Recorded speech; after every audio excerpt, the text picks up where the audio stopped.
और चाय पर चर्चा की शुरुआत करते हैं। सबसे पहले आपको हम शाम 5 बजे की 5 गुड न्यूज दिखाते हैं। मॉनसून वाली गुड न्यूज आपको बता दें, यह है कि मॉनसून धीरे धीरे रफ्तार पकड़ रहा है। केरल उत्तर पूर्व को सराबोर करने के बाद मॉनसून के अगले 2 दिनों में बंगाल पहुंचने का अनुमान है। दूसरी तस्वीर आपको बाबा केदार के धाम से दिखा रहे हैं, जहां पर भक्त पूरे उत्साह के साथ बाबा केदार के दर्शन कर रहे हैं। कपाट खुलने के बाद अब तक करीब 6 लाख श्रद्धालुओं ने बाबा केदार के दर्शन किए हैं। छुट्टियों का सीजन है, लिहाजा लोग जमकर सैर सपाटा भी कर रहे हैं। गुड न्यूज ये भी है कि चमोली में फूलों की घाटी सैलानियों के लिए खुल गई है। पर्यटक 31 अक्टूबर तक इस घाटी का दीदार कर सकते हैं। चौथी तस्वीर दक्षिण भारत में आस्था के उल्लास से जुड़ी है। तमिलनाडु के कांचीपुरम में वैकासी ब्रह्मोत्सव मनाया जा रहा है। वहीं लोकतंत्र का पर्व भी शबाब पर है। कल आने वाले नतीजों से पहले ही शेयर बाजार में उत्सवी उछाल देखने को मिल रहा है।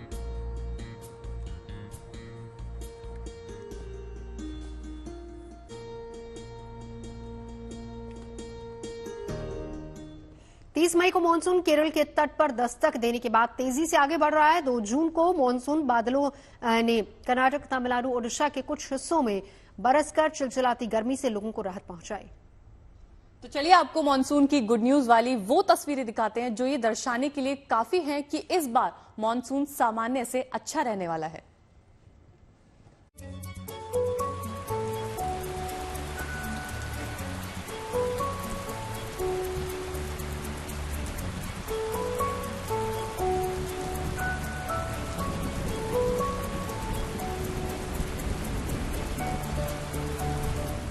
मई से केरल की धरा पर बरस रहे मानसूनी बादल धीरे धीरे दायरा पूरे देश में बढ़ा रहे हैं। मानसून बुलेट की रफ्तार से आगे बढ़ रहा है। मौसम विभाग के मुताबिक अगले 2 से 3 दिनों में मानसून के रायलसीमा, तटीय आंध्र प्रदेश और बंगाल की खाड़ी के कुछ हिस्सों तक पहुंचने का अनुमान है। फिलहाल देश के उन इलाकों पर नजर जहां मानसूनी बारिश ने फिलहाल जोरदार दस्तक दी।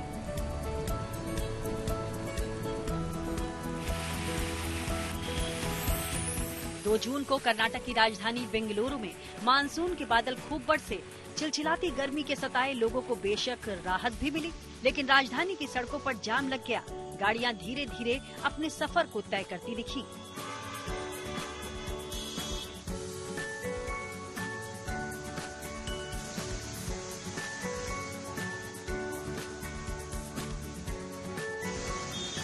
वहीं हैदराबाद वासियों को भी 2 जून को राहत की बारिश नसीब हुई। मानसून यहां भी दस्तक दे चुका है। ये बीती रात की तस्वीरें हैं, जब सड़कों पर दौड़ती भागती गाड़ियों के बीच लोगों ने मानसूनी बारिश का स्वागत किया। तमिलनाडु के थूथुकुडी, तिरुवल्लुर, कोविलपट्टी, करूर और डिंडिगुल में भी जोरदार मानसूनी बारिश हुई, जिससे पिछले कई दिनों से बढ़ रही प्रचंड गर्मी पर लगाम लगी। लोगों ने गर्मी से निजात पाई और अब अगले कई दिन तक इस राज्य में मानसूनी बारिश बरसेगी।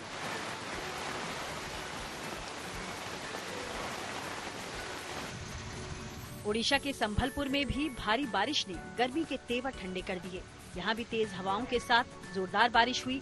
गर्मी से आजिज आए लोग संभलपुर में भी मानसून का स्वागत करते दिखे।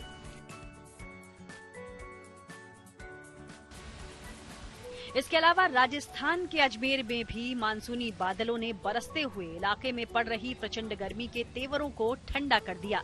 लोगों को बारिश ने राहत तो पहुंचाई, साथ ही गर्मी से चिलचिलाते इलाके की सूरत ही बदल दी।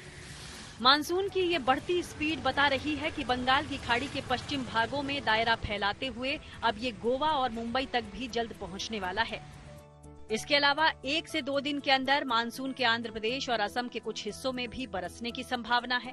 वहीं मानसून के 10 जून तक महाराष्ट्र और तेलंगाना पहुंचने की उम्मीद है।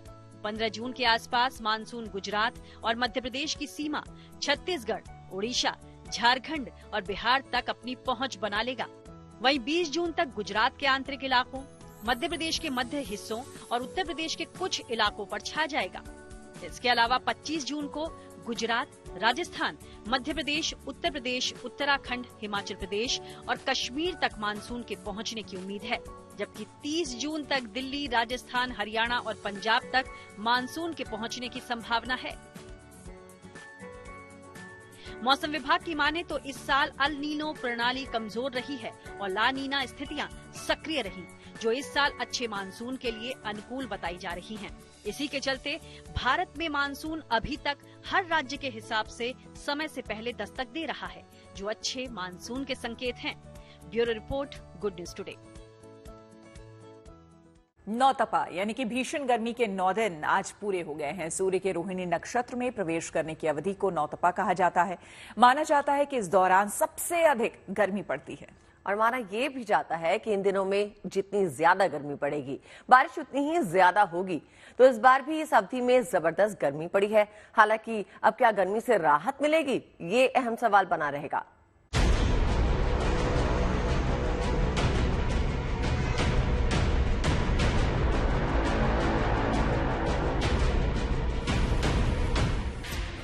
मौसम के जानकारों की माने तो दिल्ली में मानसून जून के अंत तक या जुलाई की शुरुआत में आने की संभावना है। यानी गर्मी से राहत के लिए अभी लगभग महीने भर इंतजार करना होगा। इससे पहले मई से जून तक दिल्ली ही नहीं बल्कि उत्तर, पूर्वी और पश्चिमी भारत के अधिकतर इलाकों में गर्मी का खास असर देखने को मिला है।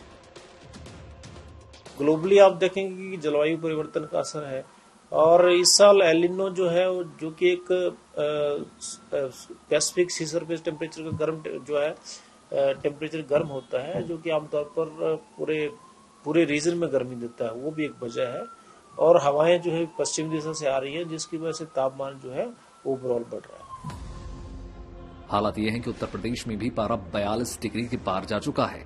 ऐसे में लोगों को हीट स्ट्रोक से बचाने के लिए अस्पतालों में कोल्ड रूम बनाए गए हैं और गर्मी से बीमार लोगों के इलाज के खास इंतजाम किए गए हैं। राजस्थान में भी गर्मी चरम पर है, चाहे बीकानेर हो या उदयपुर या पाली। हर जगह तेज धूप की तपिश से किसी भी तरह से बचना लोगों के लिए सबसे बड़ी समस्या है। लोग पानी पी रहे हैं, पसीना पोंछ रहे हैं, छांव में ठिकाना ढूंढ रहे हैं। लोग नारियल पानी, फलों के जूस और गर्मी के फलों का सेवन कर रहे हैं ताकि गर्मी से बचाव हो सके। हॉस्पिटल महाराणा भोपाल के सामने नीम की छाया के नीचे ठेले के व्यवसाय करते हैं। गर्मी पड़ती है तो कहीं भी छाया देखते हैं, घूमते हुए वहाँ खड़े हो जाते हैं और फिर थोड़े धूप कम होती है तो हम दूसरी जगह धंधे के लिए निकल जाते हैं। बस ये ठंडा पानी पीते हैं, छाछ वाछ पी लेते हैं। गर्मी का बचाव यही है, और क्या है, हमारे पास कुछ सुविधा नहीं है। और भैया गर्मी से हमारी हालतें खराब है और बहुत तकलीफ आ रही गर्मी से, पर करे क्या। इसलिए जो भी आता है गन्ने का रस वाला छाछ वगैरह हम पी लेते हैं और तरबूज भी बहुत तेजी से बिक रहा है गर्मी की वजह से। वैसे राजस्थान में अब मौसम के हालात में बदलाव के आसार हैं। हालांकि पश्चिमी राजस्थान में 4 जून से फिर हीट वेव का दौर शुरू हो सकता है, लेकिन बाकी इलाकों में तापमान 45 डिग्री तक ही रहने की संभावना है। मौसम के जानकारों की अगर माने तो वेस्टर्न डिस्टर्बेंस के कारण राजस्थान में फिलहाल 1-2 दिनों के लिए भीषण गर्मी से मामूली राहत मिल सकती है।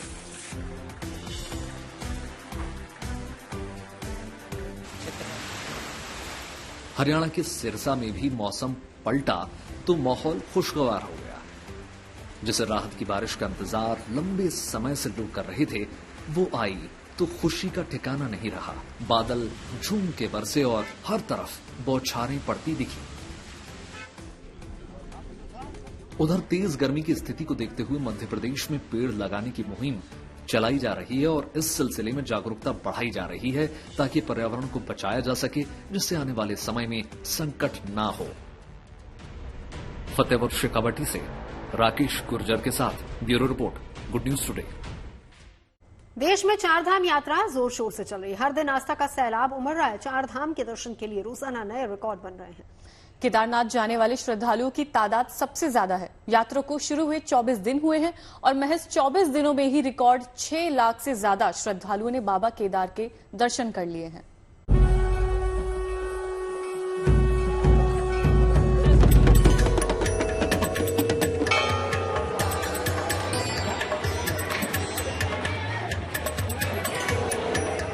पूरा केदारनाथ प्रांगण श्रद्धालुओं से खचाखच भरा है।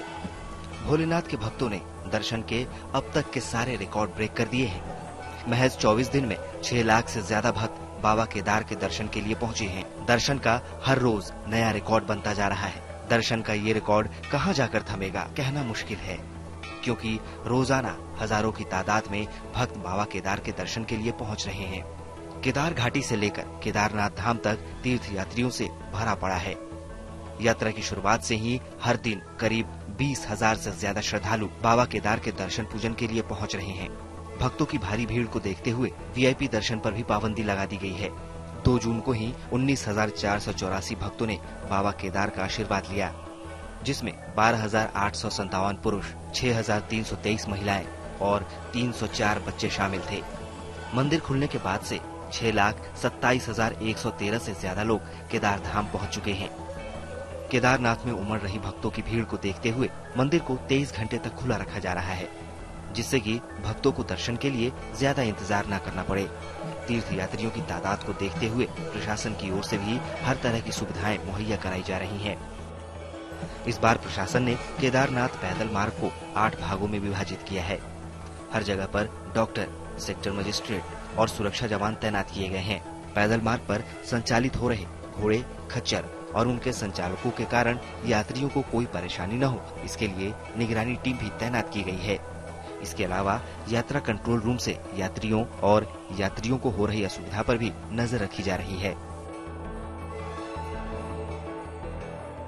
रुद्रप्रयाग से प्रवीण सेमवाल के साथ bureau report, good news today. और चलिए अब आपको फूलों की घाटी की सैर कराना है, हम आपको लिए चलते हैं। गुड न्यूज टुडे वहां पहुंचा। उत्तराखंड के चमोली जिले में मौजूद ये घाटी आपको बता दें 1 जून से खुल चुकी है। और अब आप 31 अक्टूबर तक फूलों की खुशबू से महकती इस घाटी में घूमने और फूलों का दीदार करने आ सकते हैं।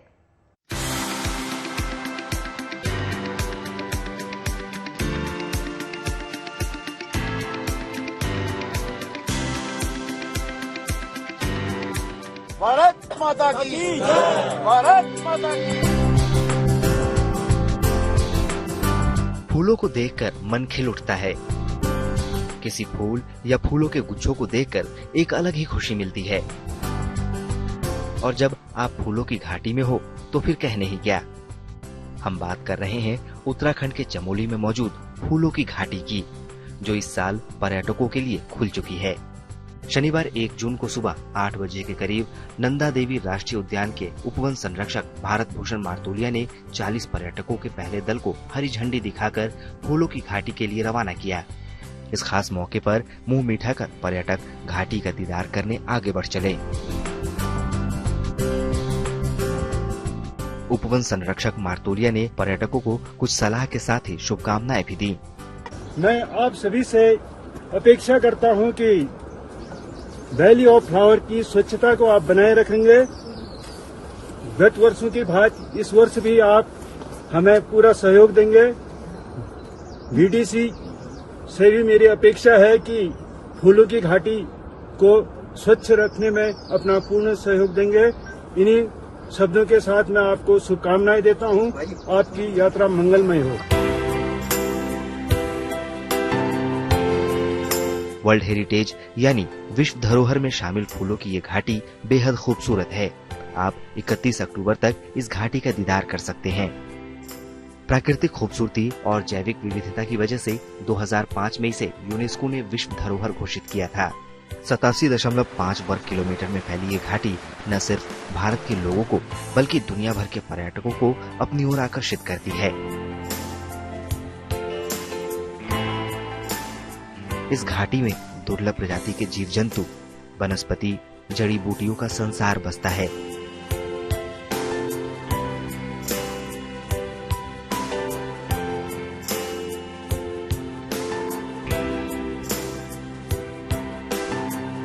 यहाँ फूलों की करीब 500 से ज्यादा प्रजाति पाई जाती हैं। हर साल देश विदेश से बड़ी संख्या में लोग यहाँ पहुँचते हैं। खास बात यह है कि हर 15 दिन में इस घाटी का रंग बदलता हुआ दिखाई देता है।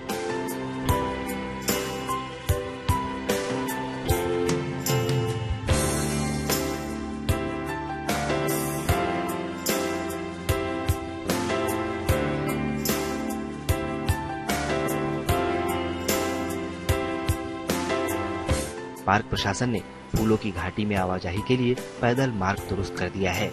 इस साल पर्यटक यहाँ पसरे हिमखंडों का भी दीदार कर सकेंगे। चमोली से कमल नयन सिलोरी के साथ bureau report, good news today.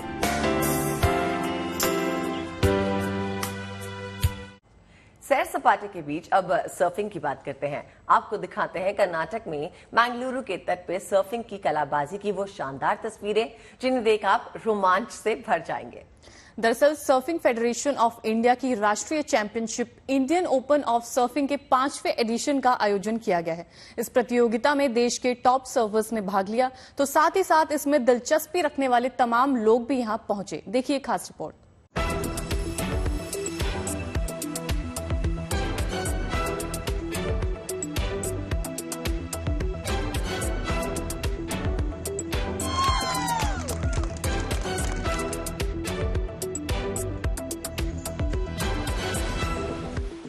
समुद्र की लहरों पर अटखेलियां करने का ये रोमांच वैसे तो हर किसी को आकर्षित कर सकता है, लेकिन इसके लिए जरूरी है अपार साहस और हद से ज्यादा हिम्मत। तभी तो समुद्र की विकराल लहरों पर इस तरह सैर करने का सपना पूरा हो सकता है। लहराते हुए समुद्र में अपने सर्फिंग बोर्ड्स के सहारे तरंगों से मुकाबला कर रहे ये युवा यहाँ इंडियन ओपन सर्फिंग कंपटीशन में हिस्सा ले रहे हैं। इस प्रतियोगिता में जीत हार अपनी जगह है, लेकिन सबसे खास बात यह है कि ये सब युवा तो सर्फिंग के दीवाने हैं, जो यहाँ न केवल अपने हुनर को परखने और इसकी नुमाइश के लिए जमा हुए हैं, बल्कि इनमें से बहुत से तो यहाँ शौक से सर्फिंग के गुर सीखने के साथ साथ मौज मस्ती के लिए भी पहुँचे हैं। So I started surfing this year itself. I came here to learn surfing. And it was for, with my plan, it was for 3 days, but I started enjoying it so much that I was here for a good number of 12 days, and I made a really good group of friends, and those friends itself are, participating in this national leg. Karnataka में बेंगलुरु के समुद्र तट पर 3 दिन के surfing competition का आयोजन किया गया। ये सर्फिंग प्रतियोगिता का 5वां साल है। 4 कैटेगरी में हुई इस प्रतियोगिता में सर्फर्स का जुनून और जोश देखने को मिला। It's quite, very exciting and very thrilling as well to see how they are doing all those techniques on the waves are so choppy and still they are managing to do all these maneuvers, all those techniques, and it's pretty, admiring to see them and fascinating and much more motivating as well to, see oneself, probably in the coming years over there. इससे पहले मार्च में केरल में international surfing festival हुआ था और 2 महीने के अंदर ही कर्नाटक के तट पर सर्फिंग के उत्साही शौकीनों को जुटान का मौका मिला है।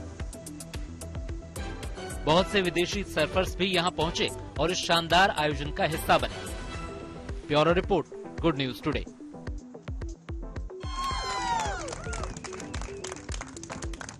जम्मू कश्मीर में पर्यटन के साथ साथ सड़क सुरक्षा को बढ़ावा देने के लिए एक बाइक रैली आयोजित की गई। आपको बता दें कि घाटी में ये यूथ बाइक रैली की गई है और इस दौरान सड़क सुरक्षा का संदेश लोगों तक खासकर पहुंचाने की कोशिश की गई।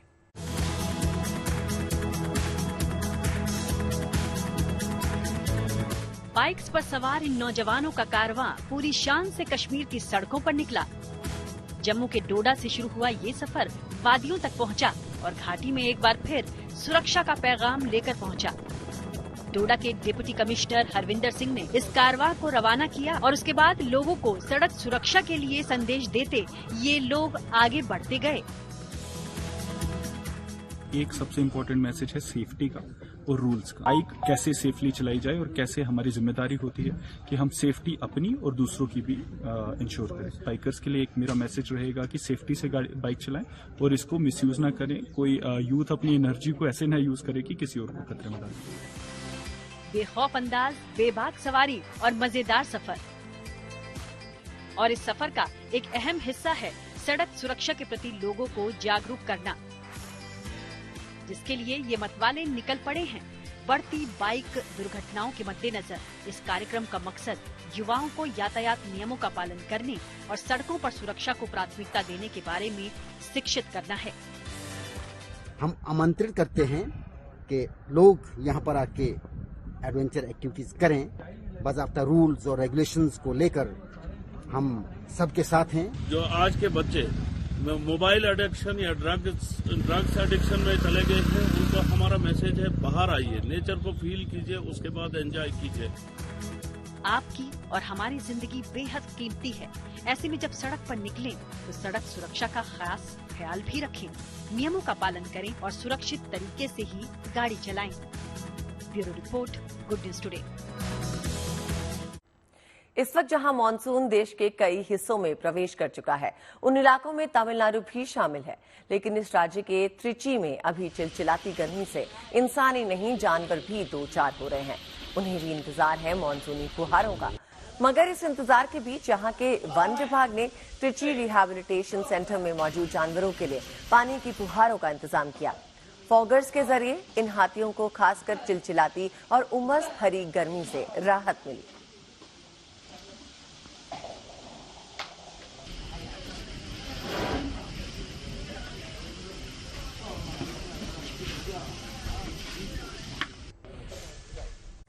अब आपको दिखाते हैं संस्कृति के अद्भुत और अनोखे रंग जो कि तमिलनाडु के कांचीपुरम में खूब बिखरे हैं।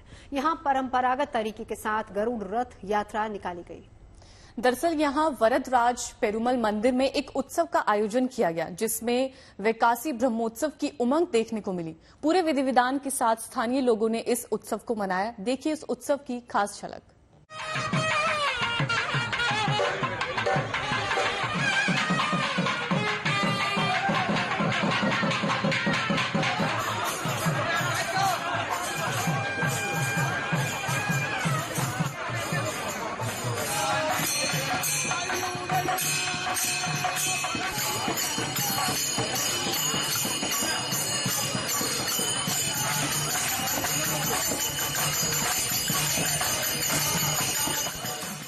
और चुनाव नतीजों से पहले शेयर बाजार में भी रिकॉर्ड तेजी देखने को मिल रही है। आपको बता दें आज सेंसेक्स 2700 अंक के जबरदस्त उछाल के साथ खुला, वहीं निफ्टी 4% बढ़त के साथ पहली बार 22,300 के स्तर को पार कर गया।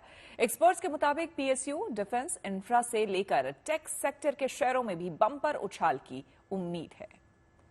और अब बात करते हैं 12 साल की लड़की की समझदारी की, जिसने बिहार के समस्तीपुर में एक रेल हादसे को होने से रोक दिया। और इस बच्चे का नाम मोहम्मद शाहबाज है, जिसने अपनी सूझबूझ का परिचय देते हुए समय पर रेलवे ट्रैक की हालत का संकेत दे दिया। दरअसल शाहबाज ने यहां के भोला टॉकीज गुमटी के पास मुजफ्फरपुर रेलवे लाइन पर एक टूटा ट्रैक देखा, तो उसने तुरंत एक लाल गमछे को हवा में लहराना शुरू कर दिया, जिसे देख ड्राइवर ने ट्रेन रोकी और बच्चे ने उसे टूटी पटरी की जानकारी दी। इस तरह शाहबाज ने अपनी समझदारी से हजारों मुसाफिरों की जान बचाई। इस सूचना के बाद रेल विभाग कर्मी हरकत में आए, पटरी की मरम्मत की गई। इस सूझबूझ के लिए शाहबाज को सम्मानित भी किया गया। समस्तीपुर से एक अच्छी खबर सामने आई है, जहां महज 11 साल के बच्चे ने लाल गमछा दिखाकर ट्रेन को रोककर 1500 लोगों की जान बचाई है। इसे जानते हैं कि आखिर पूरा माजरा क्या है। क्या नाम हुआ बाबू? मोहम्मद शहबाज। तो कैसे क्या हुआ? हम अब्बू को नाश्ता देके घर जा रहे थे, तो ये हम रास्ता पे चल रहे तो देखे पट्टी टूटा हुआ है। तो हम उस टाइम कोई नहीं था, तो देखे उधर ट्रेन आ रही है, हॉर्न मारा तो हम डर गए। तो हम सोचे क्या करे समझ में नहीं आया। तो बहुत बार हम देखे हैं कि काम होता है तो लाल झंडा ये सब गाड़ देते, तब काम करते। ट्रेन आर भी आती है तो रुकी खड़ी रहती है। तो हमको दिमाग में आया, तो हम ये गमछा रखे हुए थे, तो ये गमछा से हम उतारे जल्दी से, फिर ऐसे ऐसे करके लहराने लगे। फिर ट्रेन वाले को इशारा भी किए तो यहाँ टूटा हुआ है। तो वो लोग ड्राइवर अंकल देखे, तो फिर वो कुछ देखे कि हम कुछ इशारा कर रहे, तो वो लोग समझे। फिर धीरे गाड़ी किए, धीरे करते करते करते रोक दिए। तो हमसे पूछे क्या हुआ बाबू, क्यों मालूम है ट्रेन को नहीं रोका जाता है, कुछ हो जाता तुमको तब। तो हम बोले पट्टी टूटा हुआ। तो वो बोले कहाँ पे टूटा हुआ था, तो हम दिखाए। तो वो बोले अच्छा। तो फोन किए, तो वो कर्मचारी लोग आए जल्दी। फिर ये ठीक किए 2 मिनट के लिए, ट्रेन चला गया। फिर काम शुरू हो गया वो। तो फिर 2 बजे तक काम चालू था, हम वहीं पे थे, लेकिन हमको कोई थैंक्स भी नहीं बोला। अब क्या हो रहा है? अब तो लोग सम्मानित कर रहे थे। जी। क्या हुआ? आप सब खुश हैं? सब आप शाबाशी दे रहा है।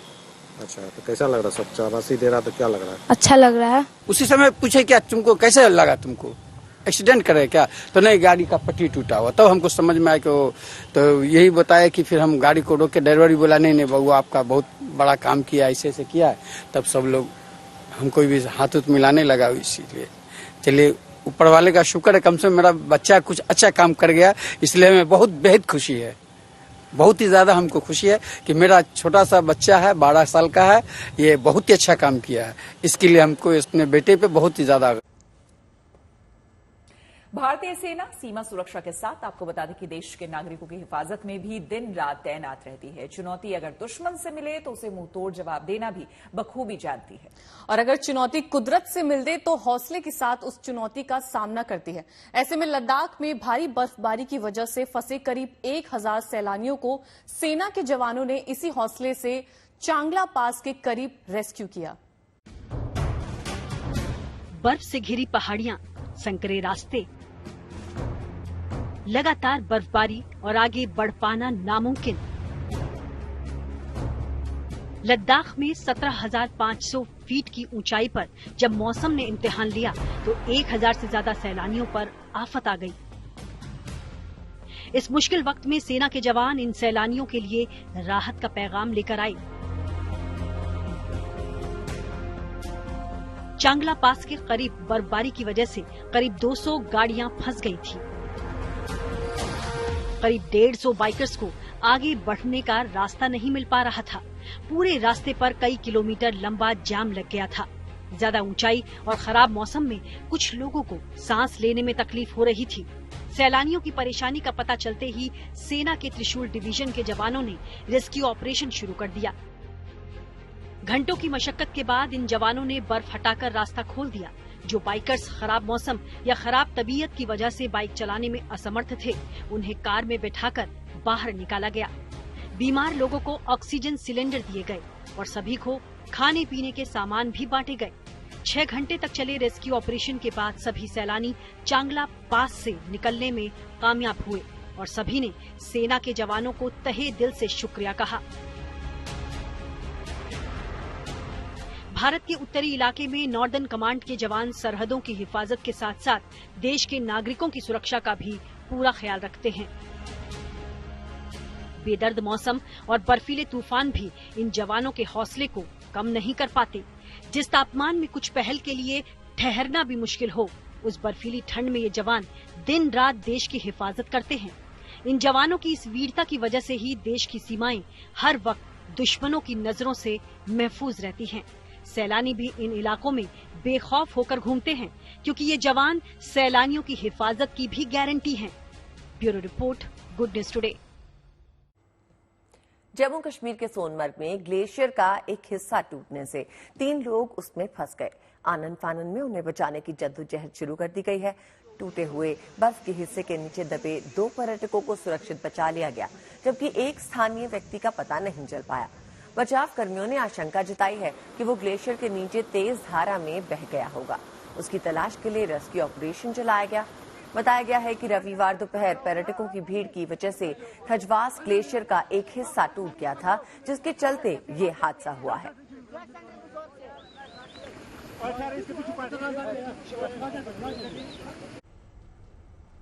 और अब आपको लिए चलते हैं मणिपुर, जहां पर लोगों के लिए एनडीआरएफ जीवनदायिनी बनकर सामने आई है। बाढ़ में फंसे लोगों को बचा रही है और उन तक जरूरी सामान पहुंचाया जा रहा है।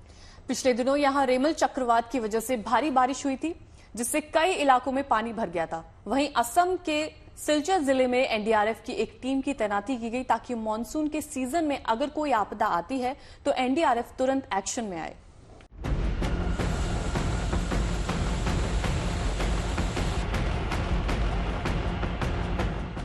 मणिपुर के लोगों के लिए एक बार फिर से एनडीआरएफ और भारतीय सेना देवदूत बनकर सामने आई है और बाढ़ पीड़ितों को राहत पहुंचाई है।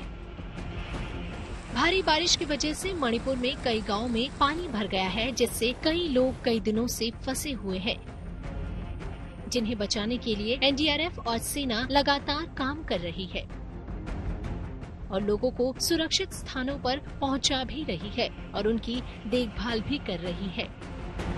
फ्लड आया था, उसमें हमारी टीम कंटिन्यूअस काम कर रही है और अब तक लगभग 1500 लोगों को निकाला है। और चूंकि अभी पानी धीरे धीरे कम हो रहा है, तो राइट नाउ हम उनको रिलीफ मटेरियल डिस्ट्रीब्यूशन या ऑन कॉल किसी को इमरजेंसी है, निकालने की जरूरत है या किसी को मेडिसिन पहुंचानी है, तो वो काम हम कर रहे हैं। रेमल चक्रवात के जाने के बाद अब मॉनसून की बारी है।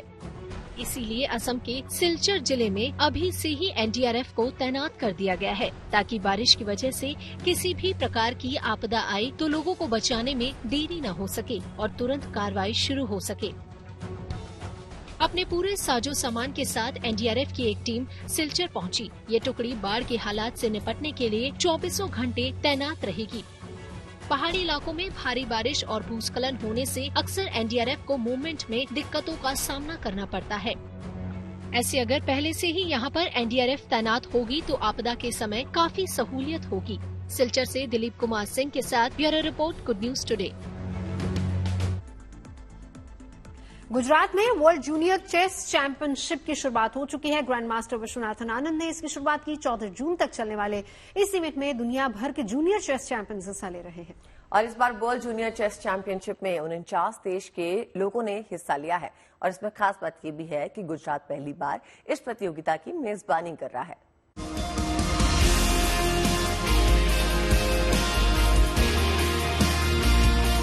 बीत चुकी है बिसात और अब है चैंपियंस का इंतजार। 5 बार के चेस वर्ल्ड चैंपियन रहे ग्रैंड मास्टर विश्वनाथ आनंद ने गांधीनगर में वर्ल्ड जूनियर चेस चैंपियनशिप की शुरुआत की। वर्ल्ड चेस फेडरेशन और ऑल इंडिया चेस फेडरेशन ने गुजरात चेस एसोसिएशन के साथ मिलकर इस प्रतियोगिता का आयोजन किया। देश में गुजरात पहली बार जूनियर चेस चैंपियनशिप की मेजबानी कर रहा है। India is hosting a lot of big events. If you're talking official events, already we have a World Championship, an Olympiad, and a World Junior, and one World Junior before this. So there are quite a lot of events under our belt. But it's an excellent start for Gujarat. Gujarat has not had a World Junior Championship yet, and this has been very well organized here. And I'm hopeful that there will be more events actually here and in GIFT City. ये जो tournament हो रही है वो world junior हो रही है और उसमें 230 पार्टिसिपेशन आए हुए हैं और पूरे वर्ल्ड से 48 कंट्री पार्टिसिपेशन कर रही है। गांधीनगर की गिफ्ट सिटी में हो रही इस प्रतियोगिता में इस बार 49 देशों के 228 शतरंज खिलाड़ी हिस्सा ले रहे हैं। अपने देश में हो रही इस प्रतियोगिता को लेकर भारतीय खिलाड़ी खासा उत्साहित दिखे। अपने देश के लिए खेलना एक बहुत गर्व की बात होती है, अपने देश को रिप्रेजेंट करना होता है। तो मेरे लिए तो बहुत प्राउड मोमेंट है कि मैं अपने देश के लिए यहाँ पर खेल रही हूँ और मैं कोशिश करूंगी कि मैं देश के लिए मेडल लेकर आऊँ। और हर प्लेयर अपने देश के लिए खेलता है, पर एज ए इंडिया की इंडिया में ही हो रहा था। ये मेरे लिए बहुत प्राउड मोमेंट है कि मैं भी खेल रही हूँ और यहाँ पे लोग आए भी हैं खेलने के लिए। गुजरात में हो रही ये शतरंज प्रतियोगिता देश के तमाम शतरंज खिलाड़ियों को प्रेरित कर रही है। साथ ही ये प्रतियोगिता देश के उभरते हुए चेस टैलेंट्स को निखरने का मौका भी दे रही है। Bureau report, good news today. और अब बात T20 वर्ल्ड कप की कर लेते हैं। आपको बता दें कि आज ब्रिजटाउन में ओमान नामीबिया के बीच खेला गया पहला मुकाबला टाई रहा। इस रोमांचक मुकाबले में ओमान ने पहले बल्लेबाजी करते हुए 109 रन बनाए। उसकी ओर से खालिद कैल ने 34 रन की पारी खेली। दिलचस्प ये रहा कि जवाब में नामीबिया भी 109 रन बना पाई। जैन फिलिंग ने 45 रन की शानदार पारी खेली, लेकिन टीम को जीत की दहलीज तक नहीं पहुंचा सके। ओमान की ओर से मेहरान खान ने 3 विकेट चटकाए। आज का दूसरा मुकाबला शाम 8 बजे श्रीलंका और दक्षिण अफ्रीका के बीच न्यूयॉर्क में खेला जाएगा। किसको मिलेगा सत्ता का आशीष? कल देश में जारी होगा नई सरकार का जनादेश। बस अब चंद घंटे हैं शेष। देश भर में करोड़ों मतदाता अपने वोट से बना रहे चुनी सरकार। इससे बाखबर करने को हम भी हैं तैयार। और कल अच्छी खबरें और भी होंगी, ऐसी खबरें जो आपको हमेशा से देती आई है खुशी का एहसास। तो भाई कल मंगलवार है, उम्मीद है कि सब मंगल ही मंगल होगा। कई सारी गुड न्यूज का पिटारा लेकर कल शाम 5 बजे हम फिर आएंगे चाय पर चर्चा में।